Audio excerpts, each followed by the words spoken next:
मैं विकास Sharma Saraswati education academy पर आप सभी का स्वागत करता हूं। तो दोस्तों आइए हम लेसन 4 पढ़ते हैं। Good morning all of you. Saraswati education academy पर आप सभी का स्वागत है।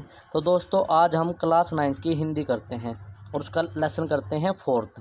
दोस्तों मैंने पहले वाले लेसन डाल दिए हैं, वो भी आप देख लेना, ठीक है। जिसने मेरा चैनल सब्सक्राइब नहीं किया वो एक बार सब्सक्राइब कर लें, और जो पीछे लेसन गए आपके तीनों वो मैंने अपनी वीडियो में डाल रखे हैं, उनको जाके देख लेना, ठीक है। तो आज हम लेसन 4 करते हैं सावले सपनों की याद, जिसके लेखक हैं जाबिर हुसैन, ठीक है दोस्तों। तो आइए पहले उनके बारे में पढ़ते हैं कि क्या थी इनका जीवन परिचय। श्री जाबिर हुसैन जी का हम जीवन परिचय पढ़ते हैं, या लगाओ कि साहित्यिक परिचय, कैसे भी आपके पेपर में लिखा आ सकता है, तो आपको यही चीज़ें लिखनी है, या जीवन परिचय आ जाए लिखा हुआ या साहित्यिक परिचय, तो ये आपको लिखनी है। जीवन परिचय। श्री जाबिर हुसैन हिंदी के प्रमुख गद्यकारों में गिने जाते हैं। हिंदी के अतिरिक्त उर्दू और अंग्रेजी भाषाओं पर उनका पूर्ण अधिकार है। कौन कौन सी पर? उर्दू पर और अंग्रेजी पर। उनका जन्म बिहार राज्य के जिला नालंदा के नौनही राजगीर नामक गांव में सन 1945 में हुआ था, ठीक है। तो इनका जन्म कहाँ हुआ? बिहार राज्य में, और कौन से जिला में? नालंदा में, नौनही राजगीर नामक गांव में, ठीक है। नौनही गांव है वहाँ पर, सन 1945 में हुआ। उनकी आरंभिक शिक्षा गांव की पाठशाला में हुई। जाबिर हुसैन मेधावी छात्र थे, बहुत इंटेलिजेंट छात्र थे, स्टूडेंट थे। उन्होंने एमए अंग्रेजी विषय में की। तो एमए कौन से सब्जेक्ट से की? उन्होंने इंग्लिश से। ये अंग्रेजी भाषा एवं साहित्य के प्राध्यापक भी रहे हैं, ठीक है, यानी लेक्चरर रहे हैं, प्रोफेसर रहे हैं। इनकी रुचि अध्यापन कार्य के साथ साथ साहित्य एवं राजनीति में भी रही। यही कारण है कि एक और ये लेखनी के धनी बने रहे, दूसरी और राजनीति में भी ख्याति प्राप्त की, अपना नाम कमाया राजनीति में भी। सन 1977 में मुंगेर से बिहार विधानसभा के सदस्य निर्वाचित हुए। कहाँ से? मुंगेर से बिहार विधानसभा के सदस्य निर्वाचित हुए, इनको सीट मिली वहाँ से, और मंत्री बने। सन 1995 में बिहार विधान परिषद के सभापति बने फिर, ठीक है दोस्तों। तो इनका जन्म कब हुआ था? 1945 में हुआ, बिहार राज्य में, ये याद रखो बस। प्रमुख रचनाएं कौन कौन सी है इनकी? श्री जाबिर हुसैन राजनीति के कार्य करते हुए निरंतर साहित्य रचना करते रहते हैं। उनका राजनीति में भी इंटरेस्ट है और साहित्य रचना में भी। उन्होंने हिंदी में अनेक महत्वपूर्ण रचनाएं लिखकर हिंदी साहित्य को समृद्ध करने में अपना योगदान दिया है, यानी बढ़ावा दिया है। जाबिर हुसैन की प्रमुख रचनाएं हैं जो आगे है। एक तो ये डोला बीबी का मंजार, अतीत का चेहरा, लौंगा, एक नदी, रेतबर, ठीक है। साहित्यिक विशेषताएं। जाबिर हुसैन जी ने अपने युग के समाज का गहन अध्ययन किया है। उन्हें समाज के जीवन में जो विषमताएं दिखाई दी उनका ही वर्णन नहीं किया, अपितु जो कुछ अच्छा लगा उसका भावात्मकता के स्तर पर चित्रण किया है। भावों से, अपने दिल में जो भाव उठते हैं। उन्होंने अपनी रचनाओं के माध्यम से अपने राजनीतिक एवं सामाजिक जीवन के अनुभव को सजीव रूप से प्रस्तुत किया है। उनकी रचनाओं में समाज के आम आदमी के जीवन के संघर्षों का उल्लेख भी हुआ है। संघर्ष, आम आदमी और विशिष्ट व्यक्तियों पर लिखी गई उनकी डायरियाँ बहुत चर्चित एवं प्रशंसित हुई है, ठीक है। यानी उन्होंने जो भी कुछ लिखा है उनकी प्रशंसा हुई है, भाई इन्होंने बहुत अच्छा लिखा है। आम आदमी के संघर्षों के प्रति उनकी सहानुभूति पूर्ण भावनाएं दृष्ट द्रव्य है। हुसैन जी की रचनाओं से पता चलता है कि वे बहुमुखी प्रतिभा के धनी थे। उन्होंने विविध साहित्यिक विधाओं पर सफलतापूर्वक लेखनी चलाई है। उन्होंने डायरी विद्या में अनेक नवीन प्रयोग किए हैं जो वे प्रस्तुति शैली और शिल्प की दृष्टि से नवीन है।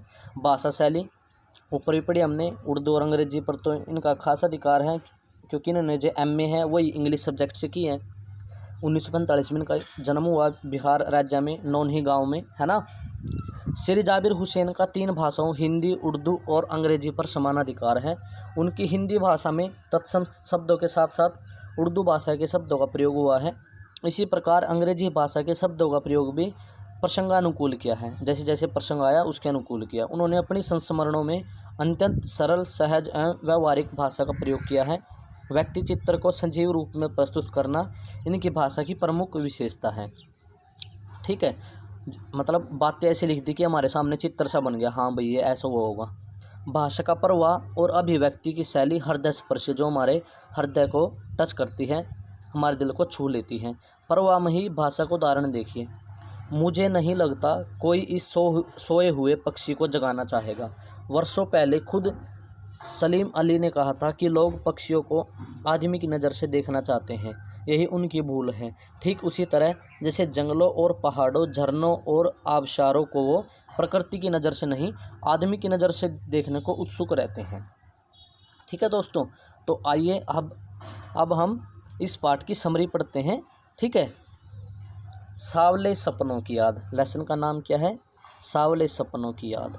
ठीक है दोस्तों, प्रस्तुत पाठ जून 1987 में प्रसिद्ध पक्षी विज्ञानी सलीम अली के मृत्यु के तुरंत पश्चात डायरी शैली में लिखा गया एक संस्मरण है। ठीक है, जो सलीम अली हैं पक्षियों के वैज्ञानिक थे। ठीक है, ये पक्षियों से बहुत प्यार प्रेम करते थे। लेखक को सलीम अली की मृत्यु के समाचार से बहुत दुख हुआ था। जब सलीम अली की मृत्यु हुई तो लेखक को बहुत दुख हुआ। अपनी उसी मनोस्थिति में ही उन्होंने यह संस्मरण लिखा था, जिसमें सलीम अली के महान व्यक्तित्व के विविध पक्षों पर प्रकाश डाला गया है। यानी अब हमें क्या पता चला कि ये लेसन किसके ऊपर है? सलीम अली के, क्योंकि वो महान पक्षी वैज्ञानिक थे। तो लेखक ने सारा लेसन उसी के ऊपर लिखा है। लेखक का कथन है कि सलीम अली एक महान पक्षी वैज्ञानिक थे। मौत एक निश्चित एवं कटु सत्य है। देखो, मौत तो सब क्यों है, जिसका जन्म हुआ है उसकी मृत्यु अवश्य है। ये ही भगवत गीता में श्री कृष्ण जी ने अर्जुन को उपदेश दिए हैं। यह सुंदर दिखाई देने वाला संसार सावले सपनों का एक समूह लिए हुए सदैव मृत्यु की मौनवादी की ओर बढ़ता रहता है। यानी हमें तो यही पता भाई हमारी तो रोज़ मृत्यु है, किसी भी दिन मृत्यु आ सकती है, उसको कोई रोक टोक नहीं सकता, ये तो असंभव है ना। अथवा सांसारिक जीवन नश्वर है, एक कटु सत्य है। सलीम अली समूह में सबसे आगे थे। वे सैलानियों की भांति अपने लंबे जीवन सफ़र के अनेकानेक अनुभवों का बोझ उठाए हुए थे। उनकी यह अंतिम यात्रा अन्य यात्राओं से अनोखी थी, क्योंकि वे इस यात्रा से कभी वापस नहीं लौटे। वे इन पक्षियों की भांति अपना अंतिम गीत गाकर मानो प्रकृति की गोद में जा बसे हों। उन्हें कोई अपने दिल की धड़कन देकर भी वापस नहीं बुला सकता था। लेखक का कथन है कि सोए हुए पक्षी अर्थात जो पक्षी मर ही गया है या व्यक्ति मर गया, उसको पुनः जीवित नहीं कर सकता कोई भी हो, है ना।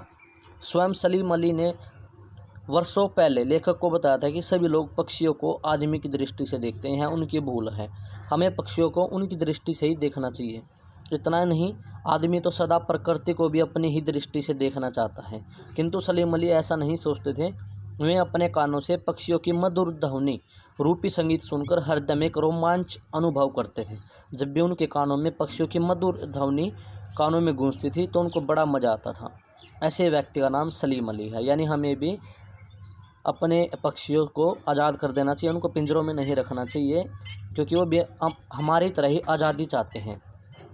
ठीक है, जैसे अब हम पिंजरे में हैं, लॉकडाउन है, ठीक है, हम पिंजरे में हैं लेकिन पक्षी आज़ादी से घूम रहे हैं। ऐसे ही जब हम उनको पिंजरे में रोक देते हैं तो उनके लिए तो परमानेंट लॉकडाउन हो गया, है ना। तो हमें भी पक्षियों को पिंजरे में नहीं रखना चाहिए, ठीक है, उनको भी आज़ादी देनी चाहिए। लेखक श्री कृष्ण के जीवन और उनकी लीलाओं को स्मरण करता है कि न जाने कब श्री कृष्ण ने वृंदावन में अपनी शरारतों से वहाँ के लोगों का मन मोह लिया था, है ना। श्री कृष्ण भगवान तो थे ही ऐसे, गोपियाँ भी उनकी दीवानी हो गई थी, है ना। माखन चुराकर तथा अपनी बांसुरी की मधुर ध्वनि से सबके मन को बांध लिया था। कब वे पेड़ों की गहन छाया में विश्राम करते थे, कब संपूर्ण वृंदावन उनकी बांसुरी की ध्वनि से संगीतमय हो गया था। आज भी वृंदावन में यमुना का सावला पानी उन सब घटनाओं की याद दिला देता है। ऐसा लगता है कि कोई मधुर ध्वनि कानों में सुनाई देगी और कदम उसी टाइम रुक जाएंगे, उसी समय रुक जाएंगे। वाटिका का माली जब सूरज ढलने पर सैलानियों को निर्देश देता है तो लगता है कि कहीं से वो आ जाएगा और वाटिका का संपूर्ण वातावरण बांसुरी के संगीत में फिर से गूंज उठेगा। लेखक पुनः बताता है कि सलीम अली एक दुबले पतले व्यक्ति थे। उनकी आयु 100 वर्ष होने में थोड़ी सी कम रह गई थी। संभव है कि लंबी लंबी यात्राओं ने ही उनके शरीर को दुर्बल बना दिया हो तथा कैंसर जैसी जानलेवा बीमारी उनकी मृत्यु का कारण बनी हो, किंतु मृत्यु भी अंतिम समय तक उनकी आंखों की रोशनी नहीं छीन सकी, जो सदा पक्षियों की सेवा में समर्पित रहती थी। उनके समान पक्षियों को देखने वाला संसार भर में दूसरा कोई नहीं हुआ। एकांत के अक्षणों में वे बिना दूरबीन के ही पक्षियों को निहारा करते थे। अक्षतीज को भी छूने वाली उनकी तीव्र दृष्टि में प्रकृति को भी अपने घेरे में बांध लेने का जादू था। वे प्रकृति से प्रभावित होने की अपेक्षा प्रकृति को ही प्रभावित करने वाले प्रभावशाली व्यक्तित्वों के धनी थे। उनके लिए प्रकृति एक रहस्यमयी दूर तक फैली हुई दुनिया थी। उन्होंने बड़े प्रयास से यह दुनिया अपने लिए बनाई थी। इस दुनिया के निर्माण में उनकी पत्नी तहमीना का बहुत बड़ा सहयोग था। अब यहाँ से पढ़ते हैं। सलीम अली ने अपने अनुभव के आधार पर तत्कालीन प्रधानमंत्री चौधरी चरण सिंह के सामने केरल की साइलेंट वैली के पर्यावरण को बचाने का सुझाव रखा था। उसे सुनकर प्रधानमंत्री की आंखें भी नम हो गई थी। सलीम अली की मृत्यु के पश्चात ऐसा कोई नहीं है जो सौंधी माटी पर फसलों की रक्षा कर एक नए भारत का निर्माण करे और हिमालय व लद्दाख जैसी बर्फीली ज़मीन में रहने वाले पक्षियों की सुरक्षा की वकालत करें, है ना। सलीम अली ने अपनी आत्मकथा का नाम भी फॉल ऑफ ए स्पैरो रखा है ना। चिड़िया को कहते हैं ना हम स्पैरो। उन्होंने D.H. लॉरेंस के जीवन का उदाहरण देते हुए बताया कि आदमी को आदमी की अपेक्षा प्राकृतिक उपादान पक्षी पशु आदि भली भांति पहचान लेते हैं। लॉरेंस की पत्नी ने कहा कि मेरे पति को मुझसे कहीं अधिक हमारी छत पर बैठने वाली गौरैया जानती है ना। भाई एक चीज़ की अगर आप आदत डाल दो तो पशु पक्षी भी आपसे प्यार प्रेम करने लगेंगे, है ना।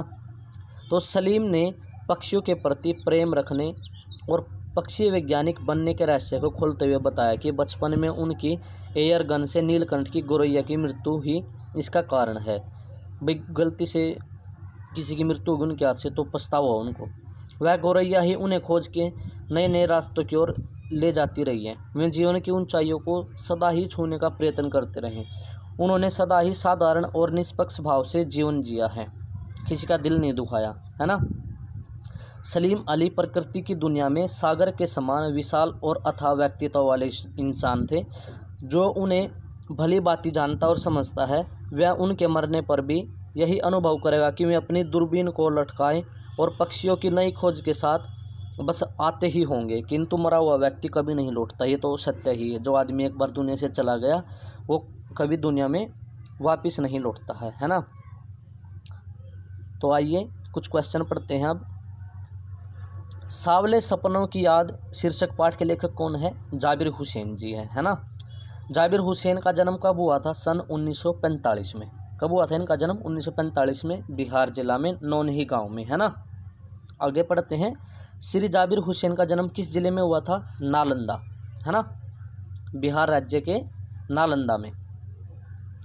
क्वेश्चन नंबर 4, जाबिर हुसैन किस जिले से विधानसभा के सदस्य चुने गए थे? मुंगेर जिले से, है ना। क्वेश्चन नंबर 5, श्री जाबिर हुसैन कब बिहार विधान परिषद के सभापति चुने गए थे? सन 1995 में। बच्चों देखो, आप तो वीडियो डेली देखते ही हो मेरी, लेकिन जो बच्चे आपके आस पड़ोस में हैं उनको भी मेरी वीडियो शेयर कर दिया करो ताकि उनकी भी पढ़ाई मिस ना हो, ठीक है बच्चों। श्री हुसैन की कौन सी रचनाएं सबसे चर्चित हुई है? डायरियाँ, ठीक है, जिनमें उनकी बहुत चर्चा हुई है, जो उन्होंने डायरिया लिखी है। क्वेश्चन नंबर 7, सावले सपनों की याद क्या है? एक संस्मरण है। क्या एक संस्मरण है?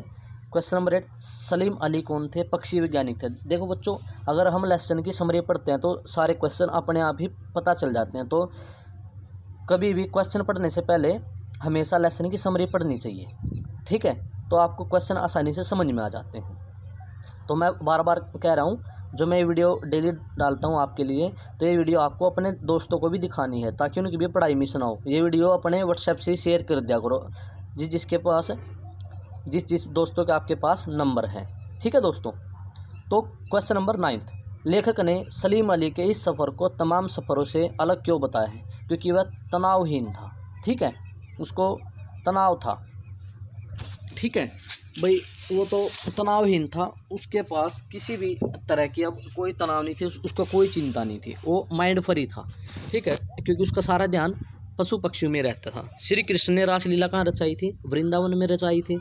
क्वेश्चन नंबर 11, श्री कृष्ण ने अपनी शरारतों का निशाना किसे बनाया था? गोपियों को, है ना, मैंने बातें की थी। क्वेश्चन नंबर 12, श्री कृष्ण ने किस अंदाज में बांसुरी बजाई थी? दिल की धड़कनों को तेज करने वाले, ठीक है, पूरे वृंदावन के जो व्यक्ति थे वहाँ उनकी दिलों की धड़कन तेज हो जाती थी जब श्री कृष्ण भगवान की बांसुरी बजती थी। क्वेश्चन नंबर 13, आज वृंदावन की कौन सी वस्तु श्री कृष्ण से संबंधित घटनाओं का स्मरण दिला देती है? नदी का सांवला पानी। क्वेश्चन नंबर 14, लेखक ने सलीम अली के शरीर की कमजोरी का क्या कारण बताया है? जो उनकी लंबी लंबी यात्राएं थी, है ना, जिस कारण उनको उनके शरीर में कमजोरी आ गई थी। क्वेश्चन नंबर 15, लेखक ने सलीम अली की मौत का कारण किस बीमारी को बताया है? कैंसर को। उनको कैंसर की बीमारी थी, इसलिए उनकी मृत्यु हुई थी। क्वेश्चन नंबर 16, मौत अंतिम समय तक सलीम अली की क्या चीज़ छीनने में सफल नहीं हो सकी थी? आंखों की रोशनी। उनकी लास्ट टाइम तक आंखों की रोशनी नहीं गई थी। वो आखिरी जो उनका सांस था उस समय तक भी अपने पक्षियों को देख रहे थे। सलीम अली का जीवन किसके प्रति समर्पित था? पक्षियों की हिफाजत करना, है ना। क्वेश्चन नंबर 18, लेखक ने सलीम अली को क्या कहा है? Bird watcher. बर्ड मैंने क्या होता है? पक्षी होते हैं ना। लेखक के अनुसार सलीम अली किन लोगों में से थे? प्रकृति को प्यार करते थे, प्रकृति को अपने प्रभाव से प्रभावित करने वाले थे। सलीम अली के लिए प्रकृति क्या थी? एक रहस्य भरी दुनिया जिसमें बहुत सारा रहस्य भरा हुआ है। क्वेश्चन नंबर 21, सांवले सपनों की याद पाठ में लेखक ने किसके व्यक्तित्व का चित्र अंकित किया है? पक्षी वैज्ञानिक कौन है? सलीम अली। क्वेश्चन नंबर 22, सलीम अली साहब की जीवन साथी कौन थी? तहमीना। ये क्वेश्चन नहीं आया था ना, ये लाइन आई है, तो ये क्वेश्चन आपके लिए नया है। सलीम अली साहब की जीवन साथी कौन थी? उनकी वाइफ तहमीना। क्वेश्चन नंबर 23, मिट्टी पर पड़ने वाली पहली बूंद का असर जानने वाले नेता कौन थे? चौधरी चरण सिंह। ठीक है, ये क्वेश्चन आपके एग्जाम में आएगा। मिट्टी पर पड़ने वाली पहली बूंद का असर जानने वाले नेता कौन थे? चौधरी चरण सिंह। क्वेश्चन नंबर 24, सलीम अली की आत्मकथा का क्या नाम है? Fall of a sparrow. ये क्वेश्चन भी मोस्ट इंपोर्टेंट है, हर बार एग्जाम में आता है। सलीम अली की आत्मकथा का क्या नाम है? Fall of a sparrow. Question number 25, D.H. Lawrence की पत्नी का क्या नाम था? Frieda Lawrence. क्या नाम है? Frieda Lawrence. Question number 26, Salim Ali ने बचपन में गोरैया को किससे घायल किया था? एयरगन से, है ना। उनके पास जो एयरगन थी उससे उन्होंने उसको घायल कर दिया था, तो उनको पछतावा हुआ था, है ना। तो बच्चों, अगर वीडियो अच्छी लगती है, देखो हम भी मेहनत करते हैं, आप भी मेहनत कर रहे हो, घर पर बैठकर हमारी क्लासेस देख रहे हो, ठीक है बच्चों। तो जो हमारा उत्साह बढ़ता है, हमारी मेहनत क्या है? सिर्फ आपके लाइक करने से, ठीक है, क्योंकि हम मेहनत करते हैं ताकि हमारे यूट्यूब चैनल का नाम हो, ठीक है, हमारी वीडियो को ज़्यादा से ज़्यादा लोग देखें, इन वीडियो को समझें, ठीक है। तो मैं बार बार कह रहा हूँ बच्चों, ये वीडियो अपने दोस्तों को शेयर करो ताकि उनकी भी पढ़ाई मिस ना हो और वो भी आपके साथ पढ़ते रहें, ठीक है दोस्तों। Thanks for watching my video.